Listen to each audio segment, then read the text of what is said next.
बोलो श्री हरिवंश महाराज जी। महाराज जी, संसार में गुरु प्रदत्त मिलने वाले ऐश्वर्य और सम्मान को पचाने का उत्तम उपाय क्या है? दासत्व।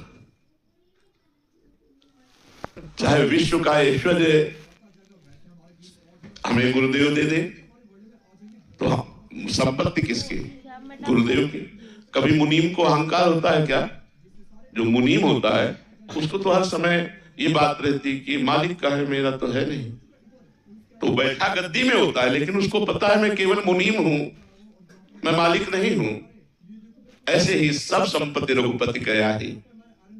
नाथ सकल संपदा तुम्हारी, मैं सेवक समेत सुत नारी। तो विश्व का वैभव भी यदि गुरुदेव दे देते हैं तो उसमें हमें कोई परेशानी नहीं होगी, क्योंकि हमारा दासत्व पुष्ट है। स्वामी गुरुदेव, मैं उनका दास, वैभव गुरुदेव का, और उसका सेवा के द्वारा जहां जैसी सेवा है धर्म पूर्वक उसका व्यवस्था करना हमारा कार्य है, भोग कार्य नहीं है। हम उसके स्वामी या भोक्ता नहीं है, हम सेवक हैं। सेवक भाव रहने से बड़ी पुष्टता बनी रहेगी और कभी भी पतन नहीं होगा। और जहां स्वामी भाव आ गया वहां पतन हो जाता है। जब हमारे अंदर ये भाव है कि मेरे गुरुदेव की वस्तु है, जैसे भगवान श्री राम 14 वर्ष वनवास, भरत जी 14 वर्ष भगवान श्री राम की पादुका सिंहासन पर विराजमान करके अयोध्या का राज्य शासन संभाला। लेकिन भाव क्या था?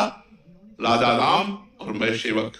ये पादुका ही मेरे भगवान का स्वरूप है और ये स्वामी है अयोध्या की, और मुझे जो आदेश मिले पादुका से आदेश लेकर के सारा कार्य करते थे भरत जी। और स्वयं कितना कष्ट में जीवन व्यतीत करते थे अयोध्या पादुका जी, अयोध्या नरेश पादुका जी, सेवक भरत जी। ये तो गुरु पादुका घर में विराजमान करके समस्त घर का ऐश्वर्य वैभव गुरुदेव का, मैं उनके चरणों का दास, कहीं कोई परेशानी नहीं, कहीं कोई समस्या ही नहीं। दूसरी बात, जैसे पिता की संपत्ति पर स्वाभाविक पुत्र का अधिकार होता है, ऐसे समर्पित शिष्य का गुरु के आंतरिक वैभव पर पूर्ण अधिकार होता है। वाय वैभव को जितना दे दे, वाय वैभव को जितना तुम्हें दे दे, मतलब तुम्हें कि ये आश्रम तुम्हारे नाम, अब सेवक बनकर के वहां संभालो तो कोई परेशानी नहीं। आंतरिक वैभव पर हर शिष्य का अधिकार है। बाह्य वैभव जितना गुरु हाथ उठा के दे दे, अपनी तरफ से गुरु संपत्ति पर अधिकार करने की चेष्टा घोर नरक की प्राप्ति कराती है। गुरुदेव यदि स्वीकृति दे दे तो वो हमारे कल्याण में बाधा नहीं पहुंचाएगी, क्योंकि है तो माया ही ना, है तो माया ही ना बाह्य संपत्ति। और आंतरिक संपत्ति आध्यात्मिक विद्या, भगवत ज्ञान, भगवत प्रेम, इस पर हर शिष्य का अधिकार है, वो सम्यक रूप से प्राप्त कर सकता है।